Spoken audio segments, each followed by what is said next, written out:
Welcome. In this session, I'm going to discuss the last class of kingdom fungi, that is Deuteromycetes. Later, I'll discuss briefly about kingdom Plantae and Animalia. So let's begin this session with Deuteromycetes. The members included under this class, they are commonly called imperfect fungi. So they are commonly called imperfect fungi. So why they are called imperfect fungi? Because only their asexual or vegetative mode of reproduction is known. So only their asexual mode or vegetative mode of reproduction is discovered, whereas their sexual mode of reproduction is unknown. It is not like that they are not reproducing sexually. So they are reproducing sexually, but scientists did not discover how they are reproducing by sexual method. So till they discover the sexual mode of reproduction, they are going to put those fungi in this class Deuteromycetes. Now, in some cases, the scientists might have discovered asexual and vegetative mode of reproduction, and they give a name and they place it under this class Deuteromycetes. And they might have already discovered the sexual mode of reproduction and gave another name and placed it in another class. Now, once they come to know the relationship between all these, then they are going to remove that fungus from the Deuteromycetes and will put appropriately in another class, right? So coming to another point, right, here they reproduce asexually by asexual spores. So they reproduce by asexual spores, and those are called conidia. Okay, so in the asexual reproduction, they are going to produce those asexual spores, and those asexual spores which are produced in this group, they are conidia. Then coming to its body, the mycelium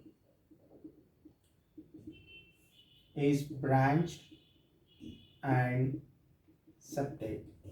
So the mycelium is branched and septate.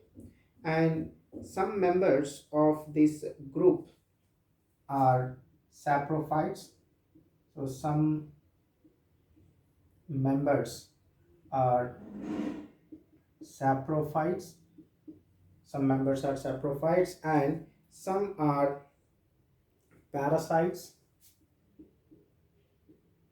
Some are parasites, and a large number are decomposers. So a large number of them, are called decomposers, right? So some members are saprophytes and some are parasites, and large number are decomposers, and especially the decomposers of litter. So whatever that in the forest, the fruits, the leaves, whichever that falls onto the forest floor, they all form the litter. Okay, so here those the fungi which decompose that litter, they are called decomposers, and these decomposers will help in mineral cycling. So by decomposing the litter, so these group of fungi help in recycling, I mean mineral recycling.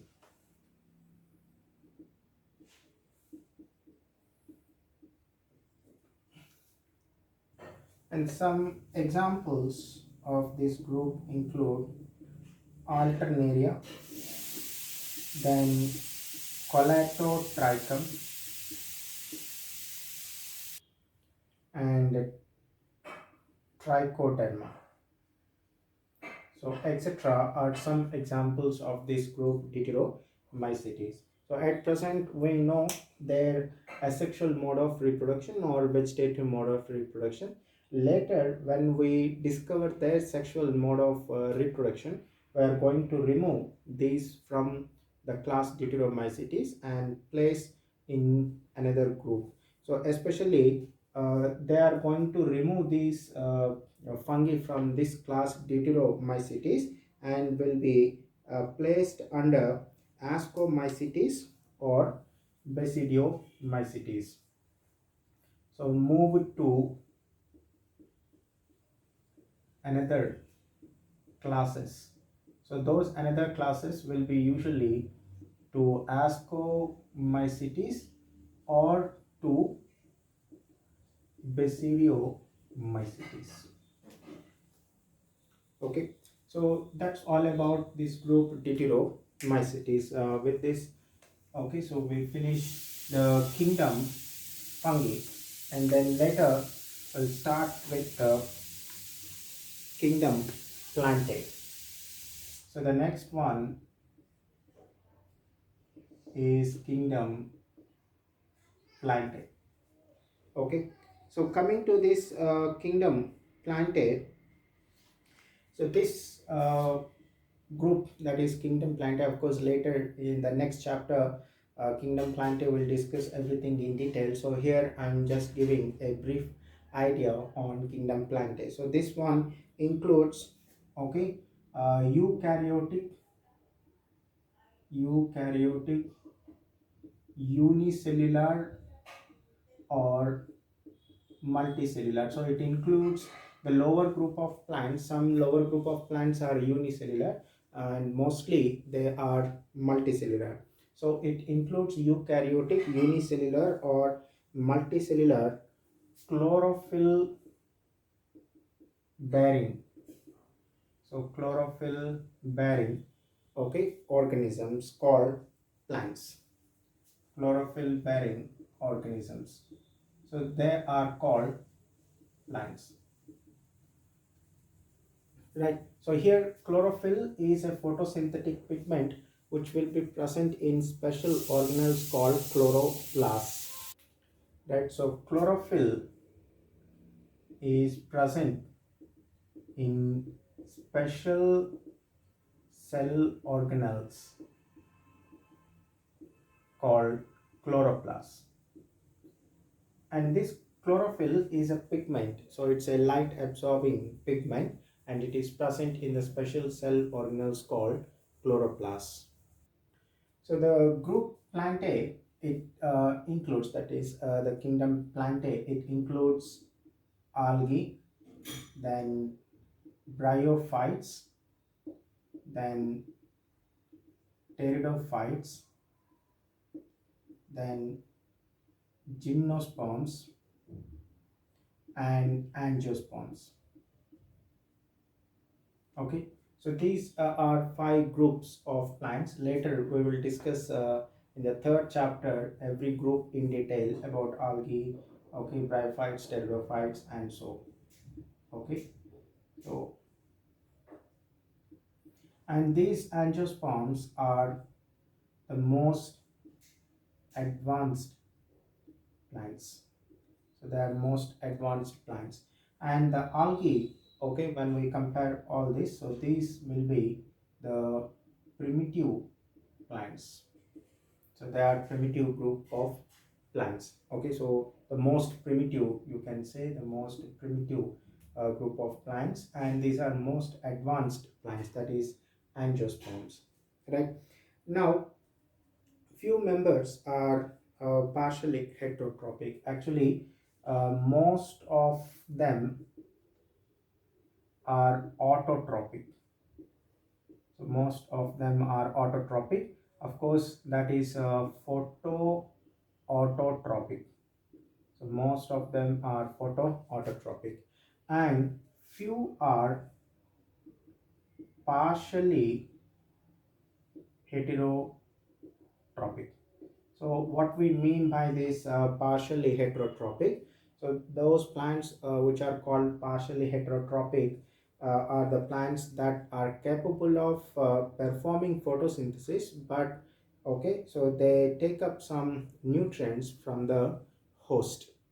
Like for example, under the partially heterotrophic, we can consider insectivorous plants or parasitic plants. Parasitic plants. So here, of course, in case of insectivorous plants, they are capable of synthesizing their own food materials by the process called photosynthesis. So these insectivorous plants, they perform photosynthesis. Okay, so as they grow in some nitrogen deficient soils, they need to get that nitrogen, so hence they capture small insects or animals to get the nitrogen from them, but they perform photosynthesis, so they are called partially heterotrophic. Of course, in case of parasitic plants, or also some of them, okay, are partial parasites and some are complete parasites. Okay, like for example cuscuta, if we take so this parasite called, okay, cuscuta, so this is a parasitic plant, and this parasitic plant, of course, it will not perform photosynthesis, and in course of time it has lost the chlorophyll also, and this plant, that is parasitic plant, it will completely depend on the host for, okay, the nutrient supply. Okay, so this cuscuta is a complete parasite, is a complete parasite. Okay, so that's about the partially heterotrophic plants. Then coming to the cell wall in plants. So the cell wall, of course, the cells are covered by cell wall. Okay, so we have seen out of five kingdoms, almost all the four kingdoms will show the presence of cell walls. Of course, there are here and there some exceptions. Not all the protistans will have cell wall, but all fungi will have cell wall. All plants will have cell wall, and of course, there is some exceptions in case of Monira also. Few do not have cell wall, right? Now, in case of Plantae, the cells are covered by cell wall, covered by cell wall, and this cell wall is made up of cellulose. Of course, there may be other substances present like hemicellulose, suberin, lignin, and there are so many, okay, other types of materials which will be present along with this cellulose. Then, right, they store food materials in the form of right, starch. So they store food material, that is excess food will be stored in the form of, stored in the form of starch, right? So that is the starch is the reserve food. Next, the plants show two phases in their life cycle, right? So the life cycles in plants, okay, they show two distinct phases.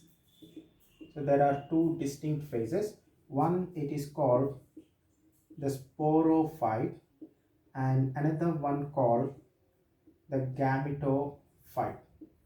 Okay, in lower group of organisms it is quite difficult because you might have not seen those algae and their bodies properly. So I will be taking an example of angiospermic plants. So all the trees what you see outside, so that whole tree is actually a sporophyte, and all the cells present in that sporophyte are diploid. So hence the sporophyte is diploid, and this sporophyte actually develops from the seed, and seed is actually the product of course formed from the zygote, and zygote is a union of two gametes. So hence seed is diploid, and the plant that develops from the seed will be also diploid. So that whole tree what you are seeing is a sporophyte, and this sporophyte will produce flowers, and inside the flowers you will see the gametophytes, of course. So the plants what you are seeing now outside, the gametophyte will be depending on the sporophyte, but in lower group of organisms the sporophyte live differently, I mean completely not dependent, and the gametophyte may also live independently. So sporophyte and gametophyte will live independently. Okay, but later in course of evolution, the gametophyte started to depend on sporophyte, and later in course of time it has completely, the gametophyte completely reduced and remained inside those flowers, that in the flowers, that we will see later, okay, in the coming sessions in detail. Okay, so in course of time this gametophyte got reduced. Okay, in lower group of organisms you will see very well developed. Okay, right. So this sporophyte will be, okay, diploid, and coming to the gametophyte, it is, okay, haploid. Okay, so now, so if you ask on that tree, where are those gametophytes present, the pollen grain is actually the male gametophyte. So pollen grain is the male gametophyte. Okay, and embryo sac will be the female gametophyte. So embryo sac is the female gametophyte.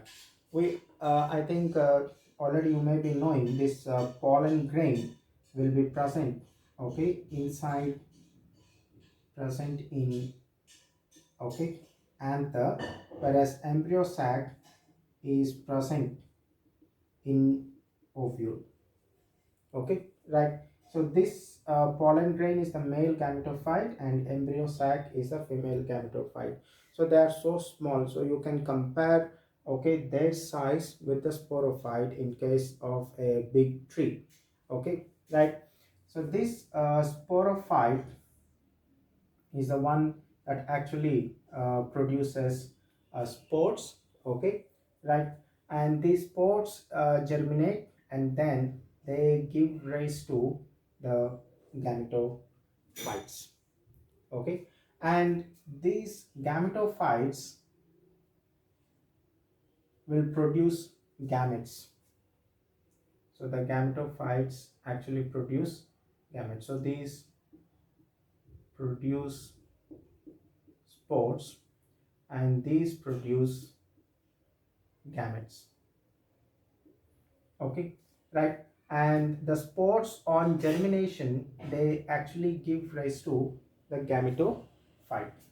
So the sporophyte, so whatever it gives rise to spores, so those spores germinate to give rise to, okay, the gametophyte. So spores will develop into gametophyte, and the gametophyte produces gametes, and the union of those gametes will result in development of the sporophyte. So here the sporophyte which is diploid will give rise to the gametophyte which is haploid, and this haploid gametophyte will again give rise to sporophyte. Okay, so right on the tree, we know the pollination and everything takes place, and it results in the formation of seeds, and those seeds on germination again they give rise to a big tree. So that is the sporophyte. Okay, so sporophyte will be giving rise to these gametophytes. You can see this pollen grain and embryo sac are developed on the sporophyte. Okay, and they will have the male gametes. Okay, of course male and female gametes respectively. So here pollen grain, that is male gametophyte, that contains male gametes, and the female gametophyte, so this one will have the female gamete. Okay, so they fertilize and again give rise to the sporophyte. So this is what we call it alternation of generations. It's called alternation of generations, right? So that's all about the kingdom Plantae. So in the next chapter, okay, we will try to understand in very much detail about the sporophyte and gametophytes. Okay, then the next kingdom we'll say about Animalia. So the next one, kingdom Animalia. Right. So here, this kingdom, it includes eukaryotic, multicellular. So there are no unicellular, organisms included under this kingdom Animalia. So all, right from the lowest group of animals, they are all multicellular. So they are eukaryotic and heterotrophic. None of these organisms are capable of performing photosynthesis. Okay, so they are not autotrophic. So all are heterotrophic without an exception. All are multicellular without an exception. So it includes eukaryotic, multicellular, heterotrophic, organisms. Then, so heterotrophic organisms. Then, so here the cells of the organisms included in under the kingdom Animalia, they lack cell wall. They lack cell wall. So without an exception, none of the animal cells are covered by cell wall. So there is absence of cell wall. Okay, so there is no exception in this case. Then they depend on plants directly or indirectly. Okay, so when they depend on plants directly, so they are right herbaceous organisms, okay, or herbivores. And when they depend indirectly, so they are called the consumers. Okay, so that we will see it later. Okay, so these uh, animals that depend on plants directly, so we can call them the herbivores, okay, or herbivorous organisms, right? And we can also call them the primary consumers. So whereas the animals that depend on plants indirectly, they are called the secondary consumers. Okay, then the next one, so they store food in the form of glycogen or fat. So the reserve food is glycogen or fat. Okay, so here the glycogen is commonly called the animal starch. So it is commonly called animal starch.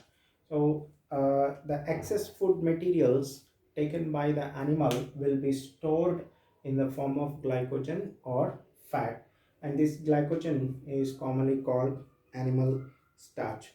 Then the mode of nutrition.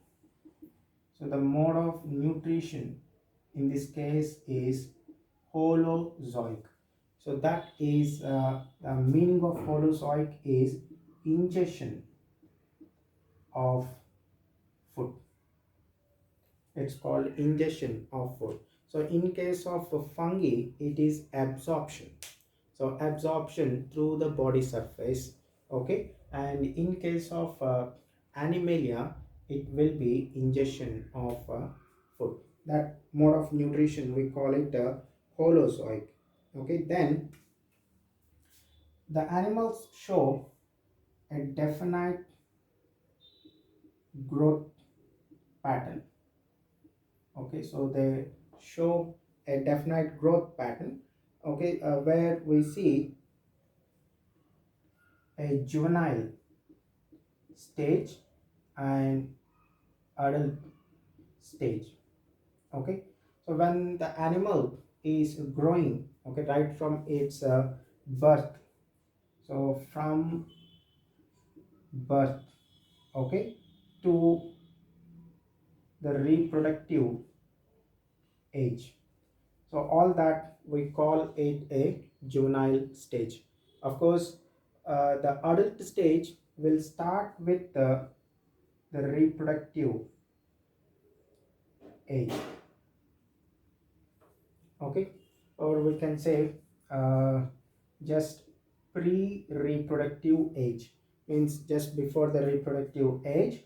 The juvenile stage will be from the birth to the pre-reproductive age, whereas the adult stage will start with the reproductive age to, okay, the old age.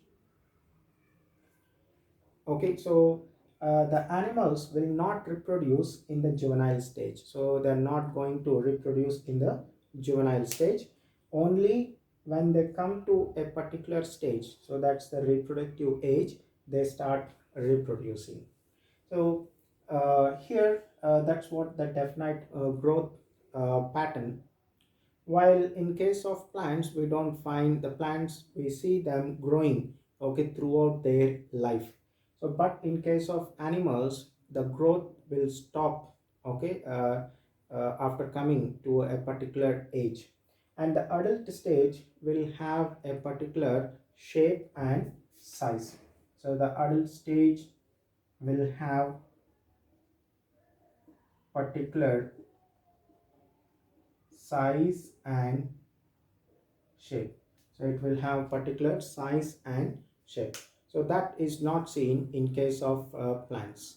Okay, so next higher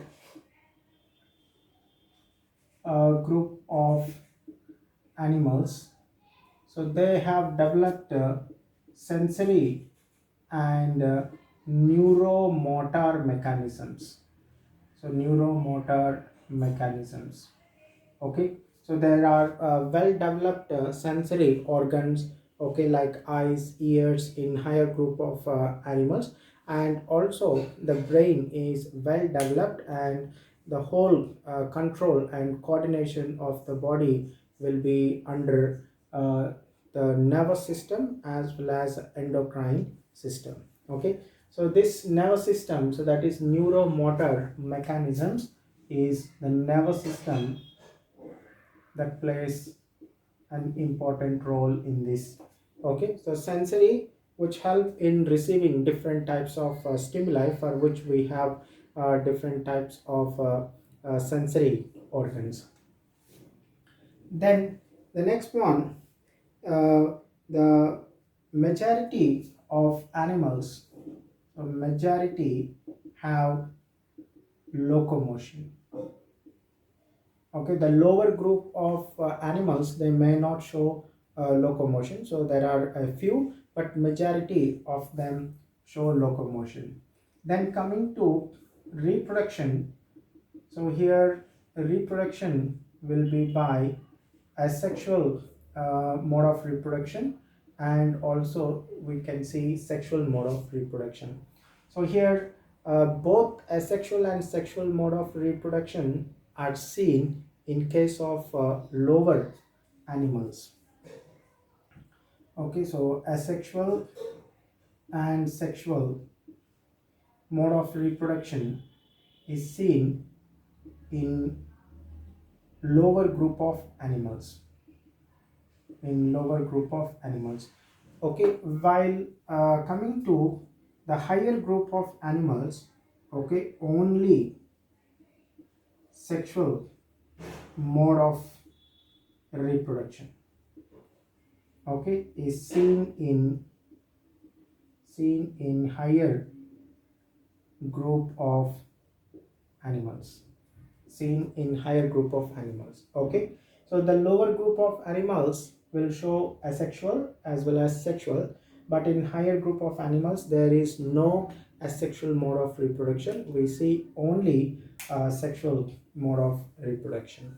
Okay, uh, with this I briefly have given some information on kingdom Animalia. So later we will see in detail when I discuss the chapter kingdom Animalia, right? So with this I will end today's session. In the next session we'll see about viruses, viroids, prions, and lichens. So with that we will be completing this chapter biological classification, and after which we'll see objective on this chapter.